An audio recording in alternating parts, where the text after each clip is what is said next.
en 1789, le cœur de l'Ancien Régime cesse de battre. Dans le monde des lettres, tout ce qui se passe entre la mort de Voltaire et cette date fatale entre toutes ne laisse que peu de traces dans notre esprit. J'exagère à peine. En poésie, par exemple, nous songerons vaguement à Delille, à Parny peut-être. Chénier, mais c'est autre chose. Un jeune homme, presque un adolescent, croyons-nous, une manière de prédestiner. Nous l'isolons comme une oasis de poésie au milieu d'un désert prosaïque. Tout cela n'est pas faux, absolument. Sous la Révolution, quelque chose meurt qui ne ressuscitera plus, mais des cadavres vivants subsistent qui se portent assez bien pour se retrouver, et quelques-uns fort en place, jouissant de ce goût de revenez-y qu'a pour beaucoup de fantômes la période de la Restauration. Mêlons donc un peu nos cartes avant de jouer au jeu des contemporains. En 1815, Chateaubriand a 47 ans, Béranger 35, Lamartine est dans sa 26e année, Vigny en a 18 et Hugo est encore au collège. L'enfant prodige n'a que 13 ans. Mais Ducis vit encore, Boufflers se meurt, Fontane se porte à merveille et Chêne-Dolé verra l'avènement de Louis-Philippe. Quels sont ces quatre-là, demandez-vous? Mais des poètes, et qui furent loués de leur temps. Leur temps n'est pas celui des premiers, bien que leur durée s'entrecroise. Ce sont des poètes d'Ancien Régime, et il est bien vrai que la Révolution porte à leur poésie le coup fatal. Donnons-leur toutefois une pensée, ne serait-ce que pour évoquer une époque charmante et vaine, celle où le cardinal de Bernis chantait les belles en madrigalisant selon la tradition vieille de plus de 2 siècles. Iris, Thémire et Danaé ont en vain reçu mon hommage, n'en doutez point, belle Aglaé, jamais mon cœur ne fut volage. Thémire, ce nom me dit quelque chose, bien sûr. Je le retrouve dans Sedaine, l'auteur du philosophe sans le savoir. Aiglé, je fais des vers, et ce n'est pas pour vous. J'ai brûlé de l'encens pour Ismène et Thémire. Cet encens qui sert aux poètes depuis Ronsard et dont les XVIIe et XVIIIe siècles ont fait une consommation excessive, doit être fort éventé maintenant, et les flammes dont brûlent nos petits maîtres n'ardent plus comme au grand siècle. Les belles se rendent plus facilement, témoin ce quatrain de Saint-Lambert, l'amour en se jouant fatiguait ta vertu.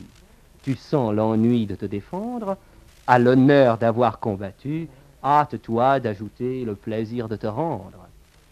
Quant à Boufflers, il est d'une époque où le cœur des femmes est tellement innombrable que l'on est en droit de se demander si le sens de ce mot n'a pas changé.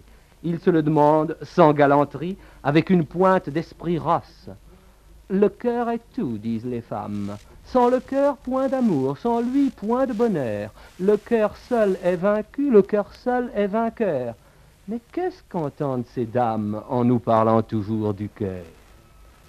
Et voilà quelques échantillons d'une poésie que nous pourrions débiter au kilomètre, si peu inattendue, si conventionnelle, que nous ne nous étonnons plus que des temps plus vigoureux les balayer.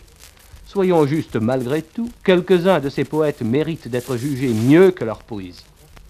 Je ne parle pas de Lebrun Pindare, à qui la conviction manqua pour être grand, et qui, trouvant sa pension royale trop faible, se tourna contre le roi, célébra le régicide, et demanda le bannissement des cadavres des despotes hors de la terre de liberté qu'ils infectaient. Ni de Marie-Joseph Chénier, le frère du grand poète. Ce Marie-Joseph Chénier, à qui le chant du départ ne fait pas pardonner d'avoir été non seulement un faux grand homme, mais un traître à tous les régimes successifs. Un traître habile, d'ailleurs, et qui avait toujours le vent en poupe. Il faisait un excellent poète officiel, une sorte de maître des cérémonies des grandes fêtes républicaines. Témoin l'ordonnance du chant du départ. Après chaque strophe, les chœurs de guerriers, de mères de famille, de vieillards, d'enfants, d'épouses, de jeunes filles et un chœur général reprennent successivement le refrain. Laissons ces ombres douteuses et donnons encore une pensée à Sedaine, l'auteur de Ô Richard, ô mon roi, qui écrit un peu platement mais avec sincérité. À tout événement préparé son esprit fut de tout temps le bouclier du sage. Ou au délicieux Florian, dont nous oublions qu'il mourut à 39 ans des suites de la terreur, et qui écrivit cette méditation déjà très romantique d'accent, mais sans la rhétorique abusive des romantiques. Partir avant le jour à tâtons, sans voir goutte, sans songer seulement à demander sa route, aller de chute en chute et se traînant ainsi faire un tiers du chemin jusqu'à près de midi, voir sur sa tête alors s'amasser les nuages, dans un sable mouvant précipiter ses pas, courir en essuyant orage sur orage vers un but incertain où l'on n'arrive pas, détrempé vers le soir, chercher une retraite, arriver haletant, se coucher, s'endormir. On appelle cela naître, vivre et mourir. La volonté de Dieu soit faite. En somme, beaucoup de ces esprits légers ne l'étaient peut-être que d'accident, du fait de leur époque. Et certains surent fort bien mourir. Ducis resta fidèle à son passé, au monde mort auquel il survécut. Violent anti-bonapartiste, il disait « Mieux vaut porter des haillons que des chaînes ».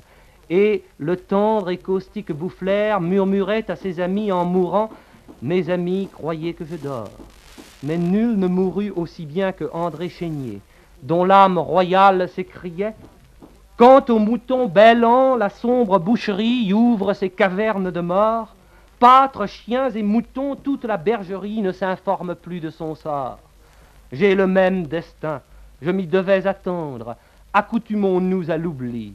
Oubliez comme moi dans cet affreux repère 1000 autres moutons comme moi, pondus au croc sanglant du charnier populaire, seront servis au peuple roi. » Chénier est, nous le savons, le seul poète du siècle finissant et somme toute le seul poète du siècle. Mais tel survivant n'est point si négligeable. Fontaine, par exemple, grand maître de l'université sous Napoléon. Fontane, qui encouragea les premiers essais de Chateaubriand. Celui-ci n'a-t-il pas écrit de Fontane « Il m'a pris à mettre la langue classique dans la bouche de mes personnages romantiques ». Celui dont Sainte-Beuve devait dire que le siècle jeune encore le salua comme son Homère, eut raison toutefois de délaisser les conseils poétiques de Fontane. Chateaubriand fut mauvais poète, dont nous ne retiendrons ici que la romance fameuse « Combien j'ai douce souvenance du joli lieu de ma naissance, ma sœur qu'ils étaient beaux les jours de France ». Mais il fut l'un des plus grands lyriques de notre prose et le créateur du style romantique en France. Ce style existait déjà depuis des années en Angleterre et en Allemagne surtout.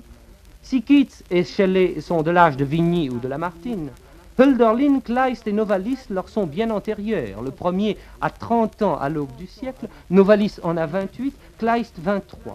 Ceux-ci, malgré Madame de Staël et son étude sur l'Allemagne, n'auront que peu d'influence sur le romantisme français dont Byron sera le dieu. En 1820, toute une génération de jeunes esprits frustrés de leur désir d'aventure, bercés par la prodigieuse légende napoléonienne dont ils ne connaissent que la nostalgie, vont chanter mélancoliquement la vanité de l'existence, les orages et les déceptions de la vie, la tristesse enfin de leur énergie malheureuse à laquelle semble refuser l'occasion d'agir. Les premières années du romantisme se dérouleront en des strophes élégiaques un peu trop plaintives à notre goût, sous des cieux pâles et languissants, des couchers de soleil tristes, au milieu de vapeurs et parfois de tempêtes, en des soupirs et des sons entrecoupés. C'est Lamartine, c'est Marceline Desbordes-Valmore, ce n'est pas encore le plus haut Vigny. Et derrière ces stances où lamente la vie lassée, nous entendons l'écho pas si lointain d'un élégiaque de l'autre siècle, qui ne sut jamais tout à fait s'il devait jouir de la vie ou s'en plaindre, un tendre auquel manquait la foi, et qui fut épicurien et sceptique parce qu'il eut peur de ne pas suivre la mode et d'écouter son propre cœur, Évariste Parny. Parny, le créole gourmand et sensuel, dont la beauté devait se gâter très vite, car sa peau épaissie et durcie comme celle d'un éléphant. Parny, dont Lamartine fut le dernier et le plus grand disciple, n'a-t-il pas, nous dit ce dernier, nourri sa langueur solitaire, et qui, à l'heure où Lamartine entrait dans sa première gloire, sortit du monde avec cette pirouette, « Ici J qui toujours douta, Dieu par lui fut mis en problème, il douta de son être même, mais de ce doute il s'ennuya, et là, de cette nuit profonde, hier au soir il est parti pour aller voir en l'autre monde ce qu'il faut croire en celui-ci. »